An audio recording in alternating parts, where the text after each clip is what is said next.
हाँ जी। तो आज जो अपन सब्जेक्ट स्टार्ट कर रहे हैं ये है अपना पेपर नंबर 16। अब 15 हो गया, पहले 16 हुआ करता था ओल्ड सिलेबस में। न्यू सिलेबस के अंदर जो अपना पेपर नंबर 15 है that is direct tax laws and international taxation. Intermediate में जब आप डायरेक्ट टैक्स पढ़ते हैं आज के टाइम पर न्यू सिलेबस के अंदर, तो वहाँ पर आपने क्या देखा है कि डायरेक्ट और इनडायरेक्ट टैक्स जो है ना वो मिक्स है, एक साथ है। बट यहाँ पर डायरेक्ट इनडायरेक्ट टैक्स ऑब्वियस सी बात है अलग है।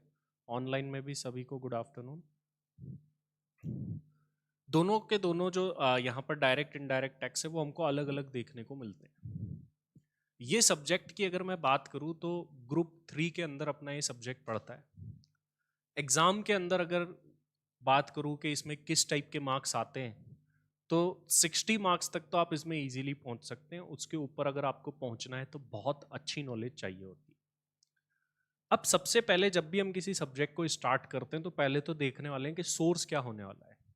एक तो ये इंस्टीट्यूट का स्टडी मैट है जो कि आईसीएमआई ने नोट करा है, और उसके अकॉर्डिंग अगर हम सिलेबस देखें तो मात्र 14 चैप्टर का सिलेबस इसमें दिया गया है। और इस 14 चैप्टर्स में से भी अगर आप देखें तो कुछ तो बहुत ही छोटे छोटे। ये इंटरनेशनल टैक्स एक्चुअल में एक चैप्टर है, ये मान लीजिए आप। और ब्लैक मनी एक्ट एक बहुत ही छोटा सा चैप्टर। आईसीडीएस का आपने छोटा सा पार्ट इंटर में भी पढ़ रखा है, वो यहाँ पर है।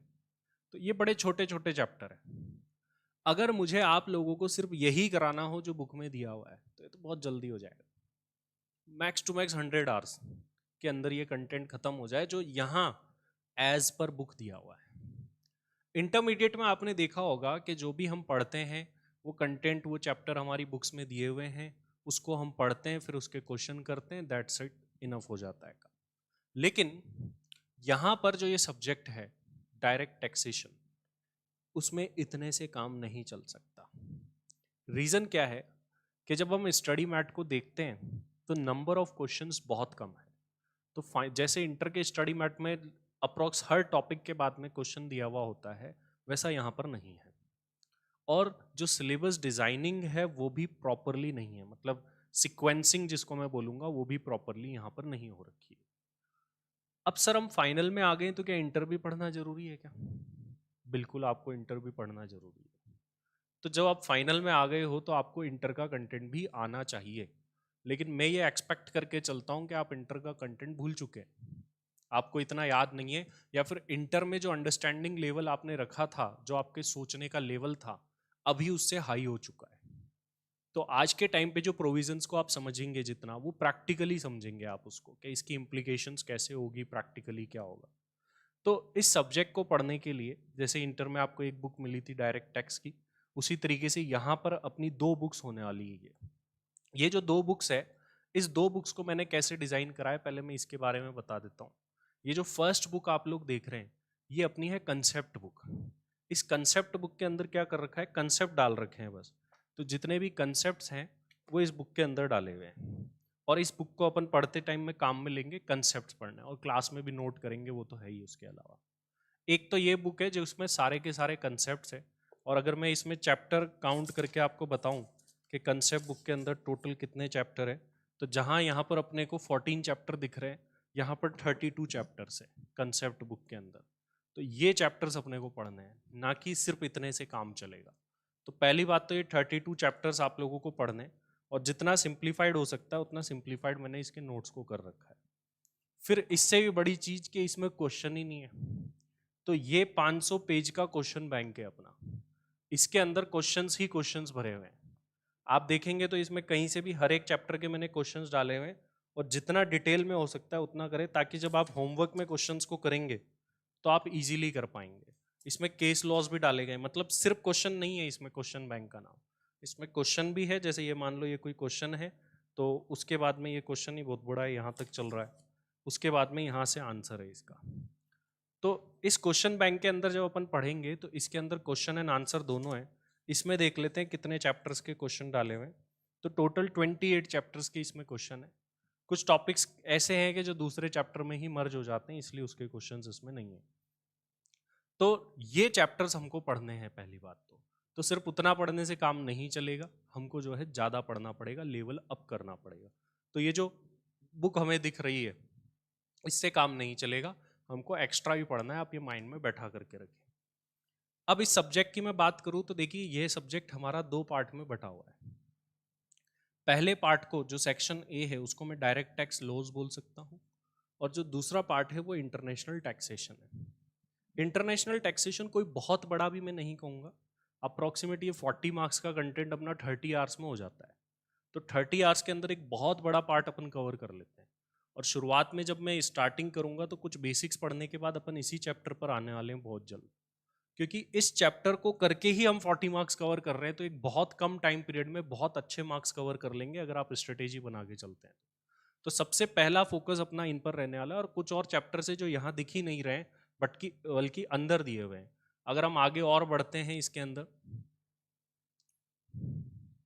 तो यहाँ पर देखिए, अब यहाँ पर आपको और डिटेल में चैप्टर्स दे रखे हैं, मॉड्यूल 1 2 3 4 ऐसे 14 चैप्टर्स का भी फर्दर बाइफर्केशन दे रखा है।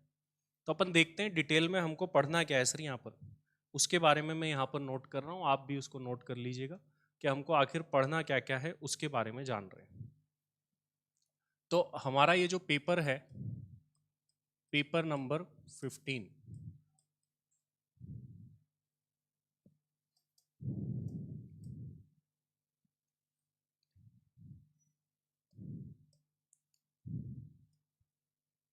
इस पेपर नंबर 15 का नाम है डायरेक्ट टैक्स लॉज एंड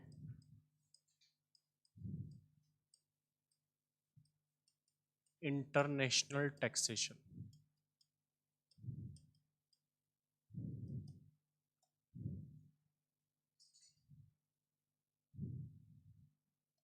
अब ये जो सब्जेक्ट है, जैसा कि मैंने आपको बताया कि ये सब्जेक्ट 2 पार्ट्स में डिवाइड है।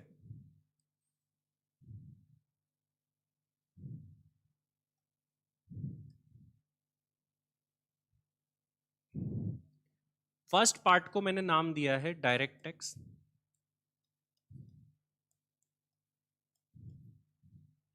और सेकंड पार्ट को नाम दिया है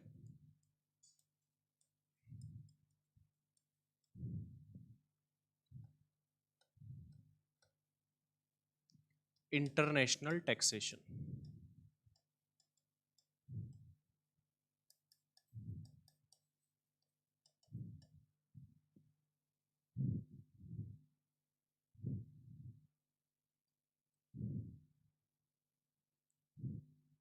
अब ये जो डायरेक्ट टैक्स है, इसके अंदर हमें एक बात ध्यान रखनी है,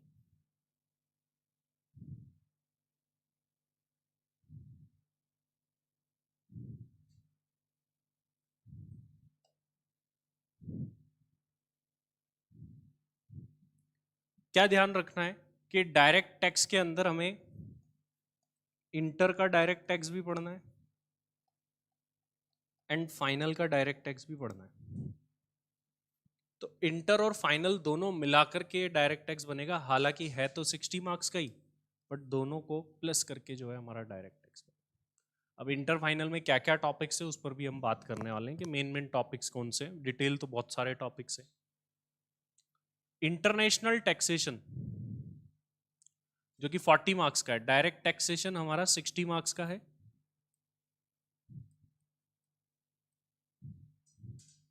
और इंटरनेशनल टैक्सेशन जो है वो हमारा 40 मार्क्स का है।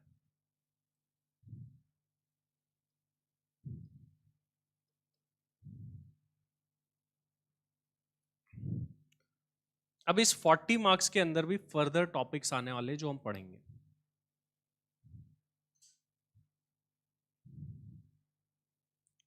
इस इंटरनेशनल टैक्सेशन को मैं 3 ब्रॉड पार्ट्स में बांट सकता हूं। फर्स्ट पार्ट इसमें आता है DTAA, सेकंड जो टाइप आएगा वो आएगा ट्रांसफर प्राइसिंग। ये वो ट्रांसफर प्राइसिंग नहीं है जो आप कॉस्टिंग में पढ़ के आए हैं इंटर में, दूसरा है। एंड थर्ड टॉपिक इज गार, जो हमारा होने वाला है।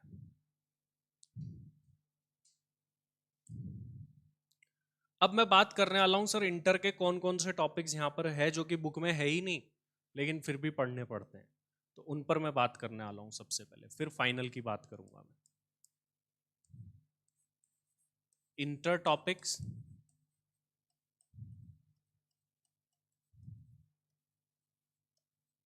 Useful for final.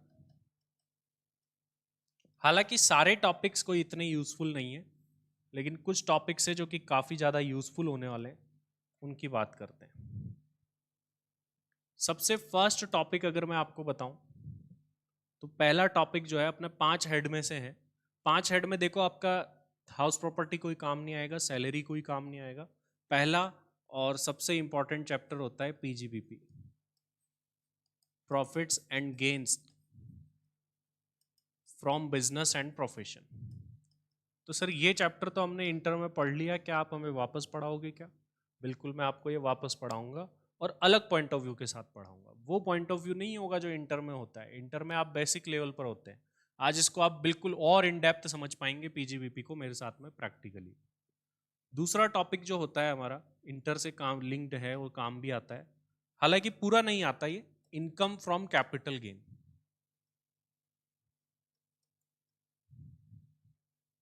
ये टॉपिक भी हमारे इंटर में था और हमको आना चाहिए। थर्ड टॉपिक जो हमारे इंटर में होता है और हमको आना चाहिए, वो है डिडक्शंस का टॉपिक और सेट ऑफ कैरी फॉरवर्ड के लिए। Set of and carry forward तो आपका कहीं भी आ जाएगा, क्लबिंग हालांकि इतना कोई खास नहीं आता है। उसके बाद में जो नेक्स्ट टॉपिक हमारा काम में आने वाला है, that is deductions.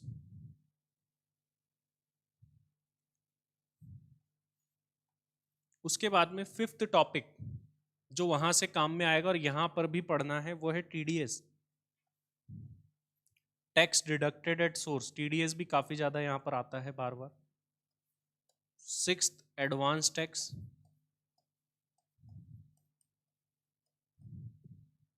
Seventh, interest.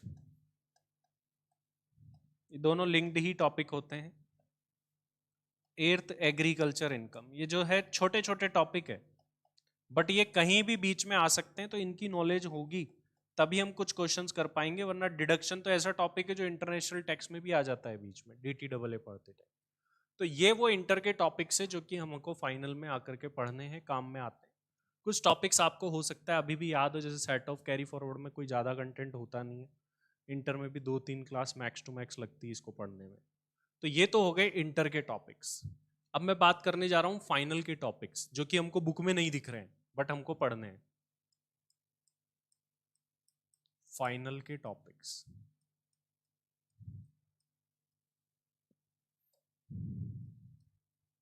और मैं इनको बोल दूं इंपॉर्टेंट टॉपिक्स, क्योंकि टॉपिक्स तो और भी छोटे छोटे बहुत है जो कि मैं यहां लिख भी नहीं सकता। फाइनल के इंपॉर्टेंट टॉपिक्स कौन कौन से? सबसे पहला इंपॉर्टेंट टॉपिक अगर मैं बताऊं आपको, तो वो असेसमेंट से रिलेट करता है। असेसमेंट ऑफ ट्रस्ट, ये हमको यहां पर पढ़ना है, ये इंटर में था भी नहीं आपके। इसके अलावा मैं एक और को, वैसे इंपॉर्टेंट नहीं है लेकिन आना जरूरी है इसलिए लिख रहा हूं, बेसिक्स। बेसिक्स तो सर हम इंटर में पढ़ के आ चुके हैं, यस। यहाँ पे वो वाला बेसिक नहीं पढ़ना है, एसएससी क्या होता है, असेसमेंट ईयर, प्रीवियस ईयर क्या होता है। हमको यहाँ पे टैक्स रेट्स पढ़नी है, टैक्स कैसे कैलकुलेट होता है, तो वो टैक्स रेट्स आना, ये बेसिक क्राइटेरिया है यहाँ पर। तो पहले अपन यही टॉपिक पढ़ने वाले हैं। अभी जब मैं पहला टॉपिक स्टार्ट करूंगा वो बेसिक्स होगा, उसमें टैक्स रेट्स को रिकॉल करेंगे। कुछ अमेंडमेंट्स भी आ गए हैं जो आपने पढ़े थे वहां से, वो भी देखने वाले हैं क्या अमेंडमेंट्स क्या क्या है। उसके बाद में जो थर्ड टॉपिक है, ये इधर भी कुछ कवर कर दिए, जैसे पीजीबीपी इधर इंपॉर्टेंट के अंदर आता है, कैपिटल गेन भी आता है, लेकिन कैपिटल गेन से रिलेटेड एक टॉपिक है यहाँ पर, बिजनेस रीस्ट्रक्चरिंग।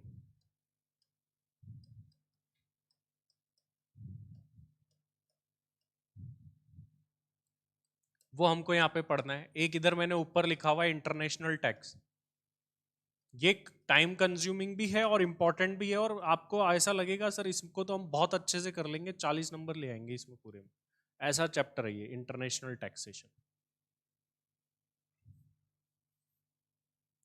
उसके बाद में नेक्स्ट टॉपिक अपना आता है कुछ theoretical, return of income.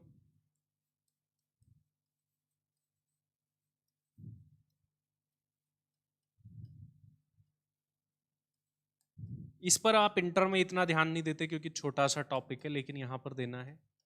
Penalty, prosecution, appeals,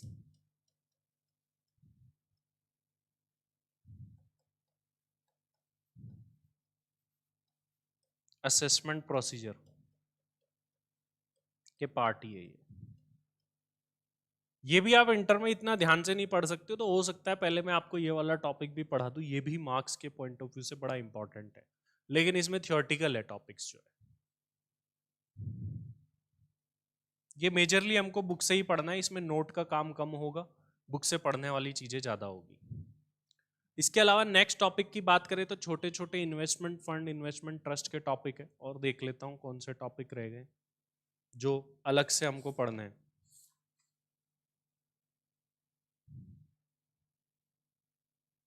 एक मिनिमम अल्टरनेट टैक्स अपना एक टॉपिक है जो कि काफी इंपॉर्टेंट है यहाँ पर,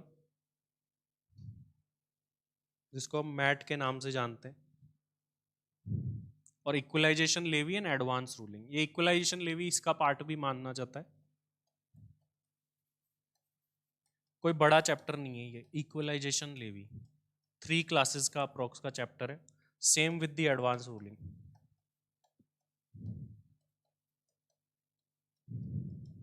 ये भी कोई बड़ा चैप्टर नहीं। And 10th minimum alternate tax.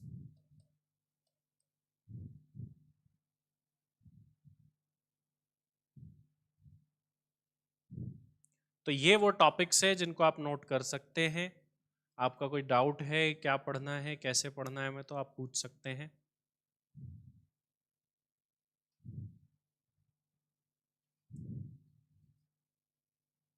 Then अब फिर हम इसमें आगे बढ़ेंगे।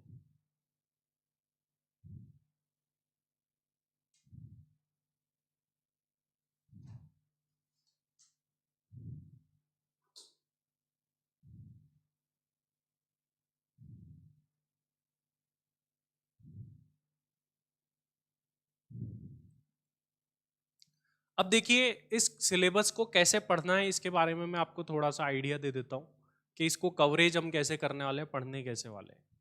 सबसे पहले अभी जो अपन स्टार्ट करने वाले हैं वो है बेसिक्स का पार्ट, जिसमें अपन टैक्स रेट्स पढ़ेंगे। टैक्स रेट्स पढ़ना इसलिए जरूरी है क्योंकि फाइनल में कहीं भी टैक्स निकालने को बोल सकता है, तो टैक्स निकालना तो आपको बिल्कुल बेसिक हो जाना चाहिए, अच्छे से आना चाहिए आपको टैक्स कैलकुलेशन का जो भी पार्ट है। अब उसके बाद में हमको कुछ और बेसिक टॉपिक आने चाहिए टैक्स कैलकुलेशन के अलावा, set of and carry forward and deduction.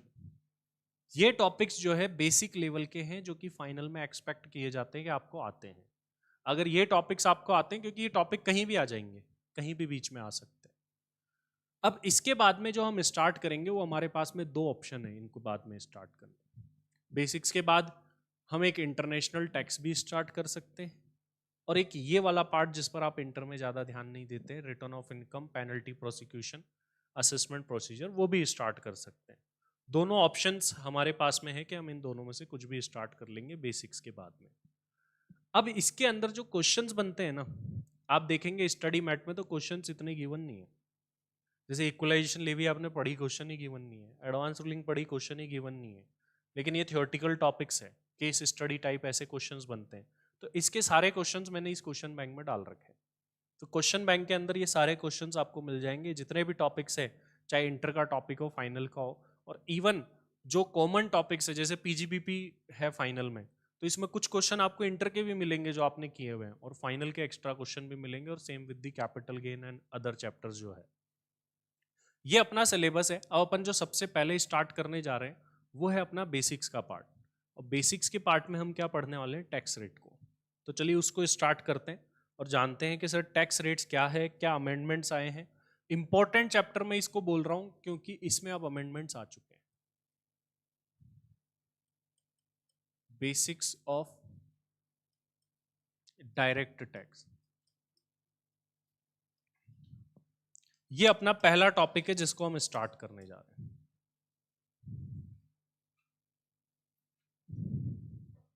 Basics of direct tax from CMA final point of view.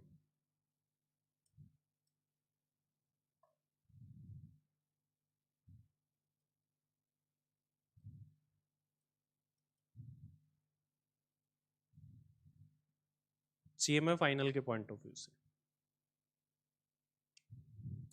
अब यहां पर देखिए हमको क्या क्या बेसिक्स जानना जरूरी है।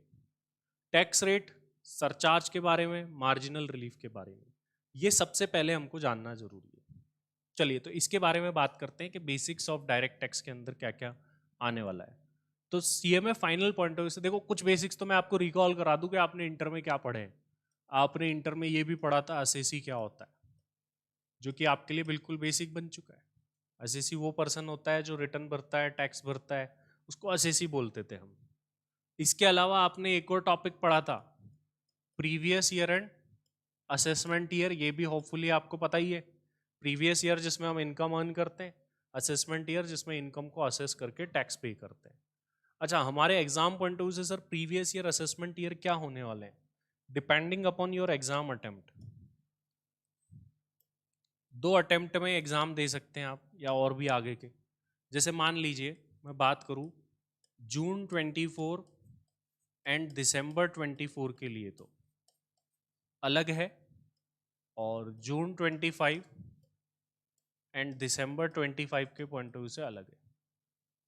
तो जो लोग जून 24 एंड दिसंबर 25 में एग्जाम देंगे, उनके लिए असेसमेंट ईयर तो वही होता है जो चल रहा है, मतलब 24-25, और प्रीवियस ईयर क्या हो जाएगा 23-24। इसी तरीके से यहाँ पर, अब क्योंकि ये तो आया ही नहीं अभी तक, इसकी बुक्स वगैरह कुछ भी नहीं आई है, तो इसके कंपैरिजन में इसमें बस कुछ अमेंडमेंट्स आएंगे। जैसे जैसे वो आते जाएंगे मैं आपको साथ में ही बताता जाऊंगा कि अब आगे ऐसा हो गया है, तो वो भी मैं आपको साथ में ही बता दूँ। जैसे इसका पूरा फाइनल बजट वगैरह आता है, वो भी नहीं आया है क्योंकि अभी तक। इस पॉइंट ऑफ व्यू से असेसमेंट ईयर 25-26 हो जाएगा, और प्रीवियस ईयर 24-25 हो जाएगा। ये आपको बेसिक बात है जो कि पता भी है। तो ये कुछ basics SSC, previous year, assessment year, ये काम आते हैं। पर्सन की डेफिनेशन वगैरह आप लोगों को आती है, तो मैं इसके बारे में नहीं बता रहा हूँ, और मान करके चल रहा हूँ ये आपको आती होगी। हमारे लिए इंपॉर्टेंट है टैक्स कैलकुलेशन, जिसके बारे में अपन बात करने वाले हैं। टैक्स कैलकुलेशन अगर हमें सीखनी है तो पहले क्या आना चाहिए बताइए। टैक्स कैलकुलेशन सीखने के लिए पहले क्या आना चाहिए? कब आप टैक्स निकालना सीख पाओगे? जब आपको रेट्स पता होगी। टैक्स की रेट पता होगी तभी तो आप टैक्स निकाल पाओगे। तो इसलिए पहले मैं आपको बता रहा हूं रेट्स ऑफ टैक्स, तभी हम टैक्स कैलकुलेट करना सीख पाएंगे। टैक्स की रेट्स क्या क्या है अलग अलग एसएसीज के लिए, वो हम जानने वाले हैं। तो अगर मैं टैक्स की रेट बात करूं तो ये रेट्स आप इंटर लेवल पर भी पढ़ के आते हैं और बेसिक्स में ही पढ़ के आते हैं। वही टैक्स रेट है subject to amendments.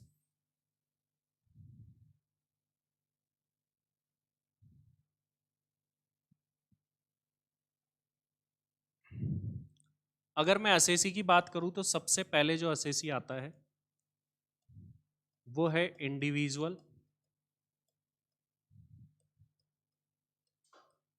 HUF, AOP, BOI and AJP.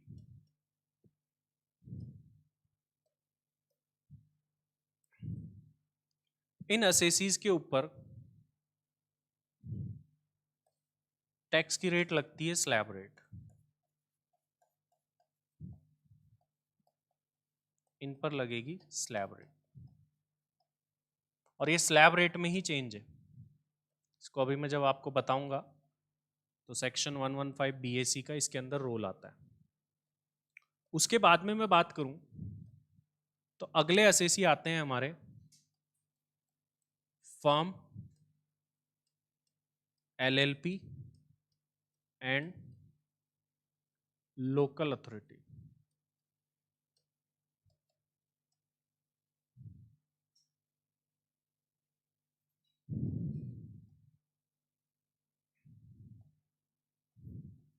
इनके ऊपर टैक्स की रेट बड़ी सिंपल है, 30%।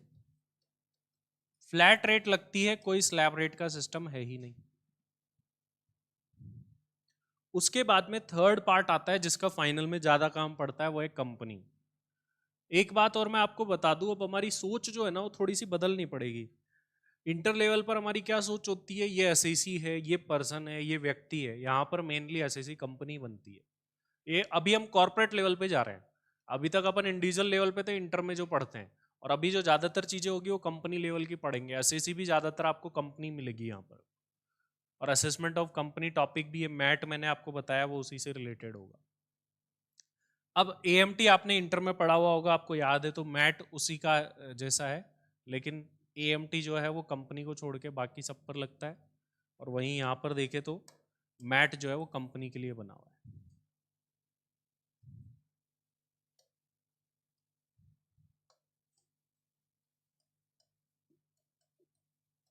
अगला एसएससी है हमारा कंपनी। कंपनी को tax rate point of view से दो पार्ट में बांट रखा है। दो पार्ट कौन कौन से हैं? Domestic and foreign company.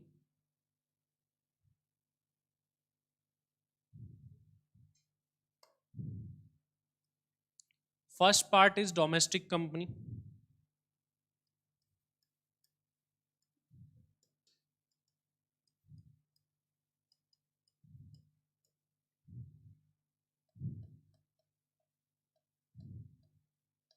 Second part is foreign company.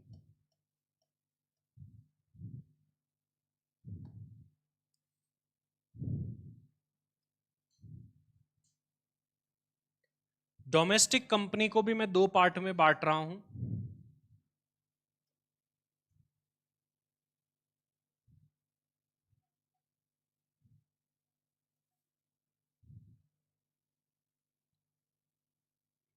एक छोटी डोमेस्टिक कंपनी और एक बड़ी डोमेस्टिक कंपनी।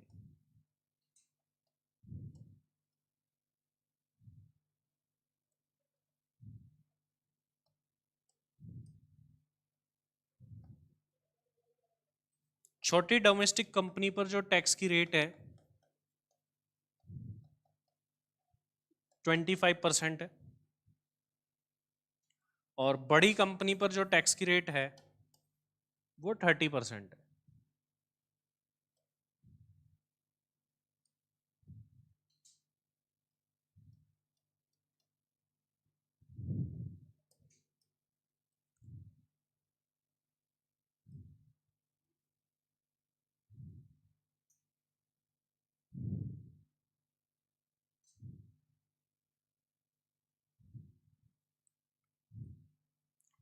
अब यहां पर छोटी और बड़ी का मतलब अपन जानेंगे कि छोटी कंपनी क्या है, बड़ी कंपनी क्या है। और फॉरेन कंपनी पर टैक्स की रेट आपको पता ही है क्या लगती थी, 40%।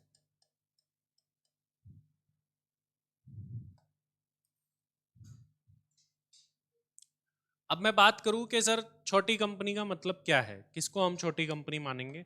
ऐसे एक्ट में कोई ऐसे नहीं लिख रखा है कि छोटी कंपनी है ये, लेकिन हमको अंडरस्टैंडिंग पॉइंट ऑफ व्यू से जानना है कि what is the meaning of छोटी कंपनी या स्मॉल कंपनी।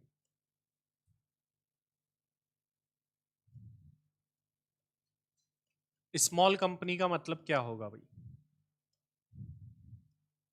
तो स्मॉल कंपनी जिस पर 25% की टैक्स लगाई गई है वो डिपेंड करता है कि उसका टर्नओवर कितना था, मतलब टर्नओवर पर बेस्ड होगा कि इस पे टैक्स रेट क्या लगने वाली है। तो स्मॉल कंपनी का मीनिंग क्या बताया गया है? ऐसी कंपनी हुज टर्नओवर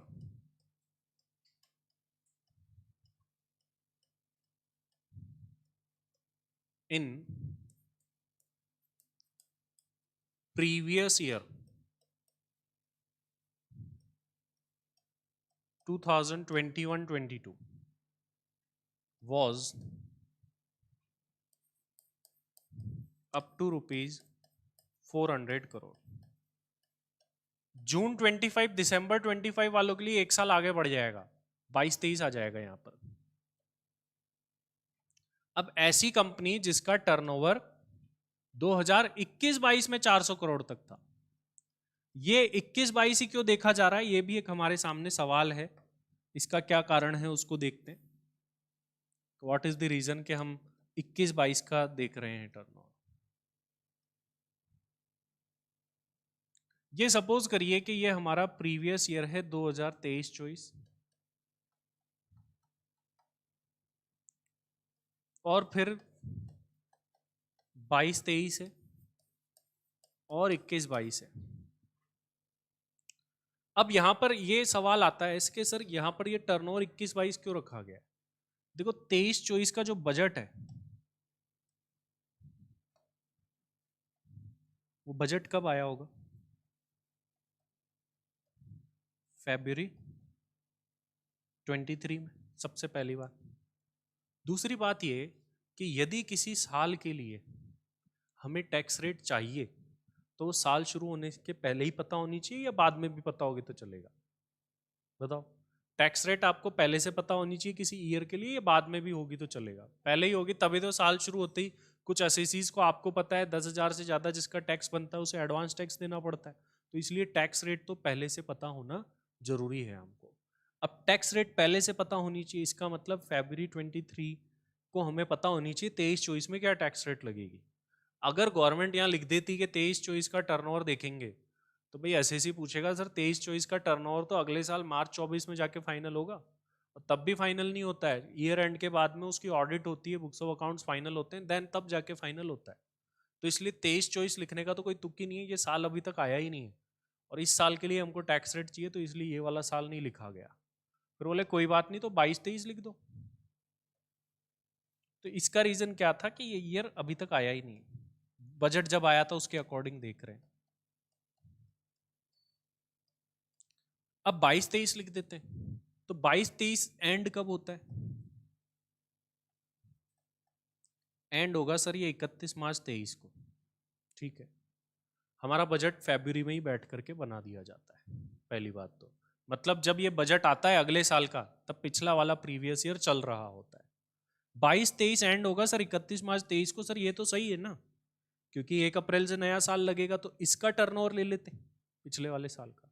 बट क्या ईयर एंड होते ही बुक्स ऑफ अकाउंट्स फाइनल हो जाते हैं क्या? तो क्या होता है बाद में बुक्स ऑफ अकाउंट्स और भी बनते हैं, मार्च के भी बनेंगे और फिर उसके बाद में ऑडिट होगी, उनकी ऑडिट के बाद फाइनल माने जाते हैं। और ये इतनी भी छोटी मोटी कंपनी नहीं है कि 150 लाख की हो, ऐसे हो 400 करोड़ की कंपनी है, तो ऑडिट होगी इसकी। ऑडिट कब तक होगी भाई?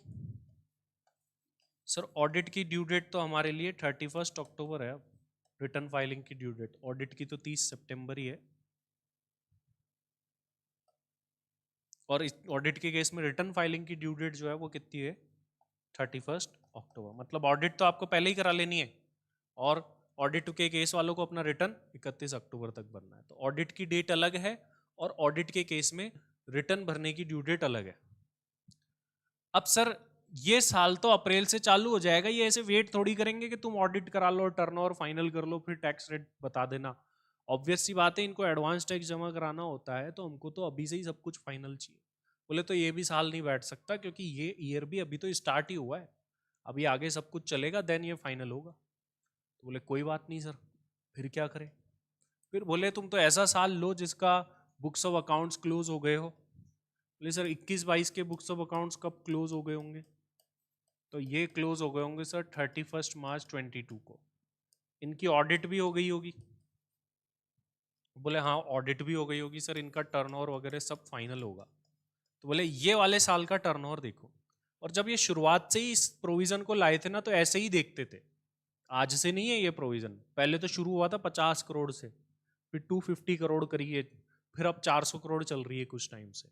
अब यहां पर आप देखिए कि प्रीवियस ईयर 23-24 के लिए साल 22-23 भी नहीं देखा, 21-22 देखा। इसका रीजन गवर्नमेंट की तरफ से क्या रहा होगा कि भाई इस साल के बुक्स ऑफ अकाउंट्स बन के ऑडिट होके फाइनल हो चुके, इसलिए ये साल लिया गया। क्लियर है सभी को ये क्यों लिया गया? इसको नोट कर लीजिए, यहां तक किसी का कोई डाउट है तो बताइए, फिर अपन कुछ अदर बातें करेंगे। नोट हो गया है तो बता दीजिए, फिर अपन आगे बढ़ जाते हैं।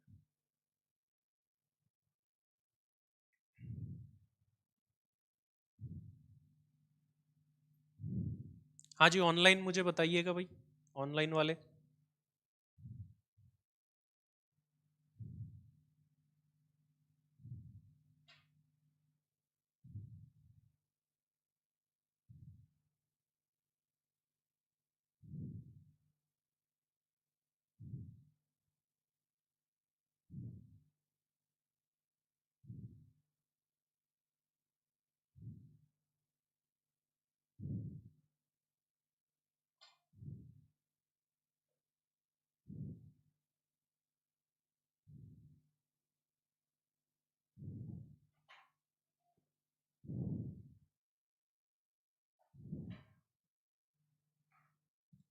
क्लियर है? ओके। तो ऑनलाइन में से कोई ऑफलाइन वाला कौन है जो ऑफलाइन आएंगे? ऊपर वाला भी नहीं लिखा हो तो मैं ऊपर वाला भी दिखा देता हूँ। अच्छा, ऊपर वाला लिख लिया था कि आपने या नहीं लिखा?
हाँ जी।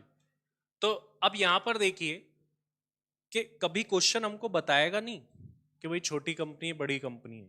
अगर कोई इंफॉर्मेशन नहीं है तो 30% ही लगानी है। ध्यान रखिए, एक स्पेशल रिलैक्सेशन है जो कि आपको टर्नओवर की बात करे तो ही लगाना है। तो अगर इंफॉर्मेशन नहीं है तो 30% ही लगानी है।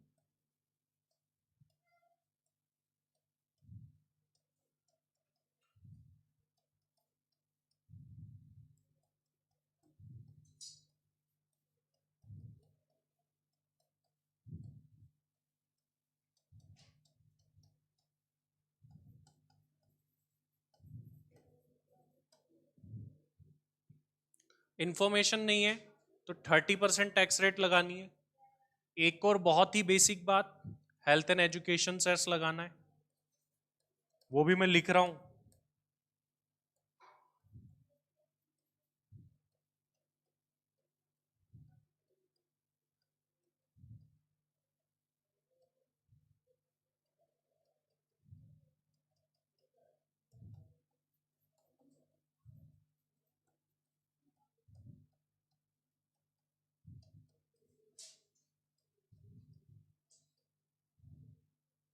तो टैक्स अमाउंट के ऊपर हेल्थ एंड एजुकेशन सेस हमें लगाना है। तो ये सारी बातें हैं। इसमें जो मेजर चेंज आया है वो स्लैब रेट के अंदर आया हुआ है।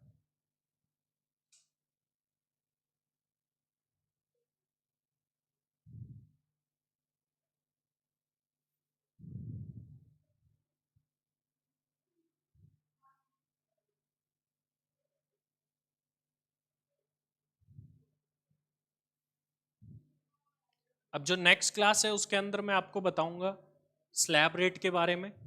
टैक्स रेट तो ही, फिर इनकी कुछ क्वेश्चंस प्रैक्टिस वाले करेंगे। स्लैब रेट के अंदर चेंज आ गया है और उसके बाद में जो आपकी रिबेट होती है उसमें भी चेंज आ गया है 87A की। फिर उसके बाद सरचार्ज में भी चेंज आ गया है। तो आगे आने वाले जो भी टॉपिक्स हैं उनमें चेंज आ गया है, तो वो देखेंगे क्या चेंज आ गया। तो इसके बारे में अपन नेक्स्ट क्लास में जानेंगे। तो आज की क्लास में अपन ने क्या जाना? आज की क्लास में एक तो हमने जाना कि हमारा सिलेबस कैसे डिज़ाइंड है। इसमें ना सिर्फ फाइनल बल्कि इंटर के भी चैप्टर्स हमको पढ़ने हैं जो मैं आपको क्लास में पढ़ाऊंगा। उसके बाद में हमने बेसिक्स स्टार्ट किया है। बेसिक्स में वो बेसिक नहीं पढ़ना, एसएससी क्या होता है, डायरेक्टली हमको टैक्स रेट्स पढ़नी है। टैक्स रेट क्यों पढ़ रहे हैं सर?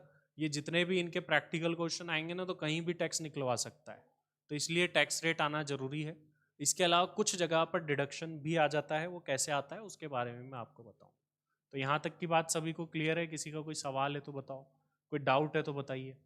ऑनलाइन में बताइए भाई, किसी का कोई डाउट हो ऐसा कुछ। अब स्लैब रेट क्योंकि बड़ा टॉपिक है तो मैं आपको नेक्स्ट क्लास से स्टार्ट करूंगा। आज अपन इतना ही करेंगे। Thank you very much. Okay.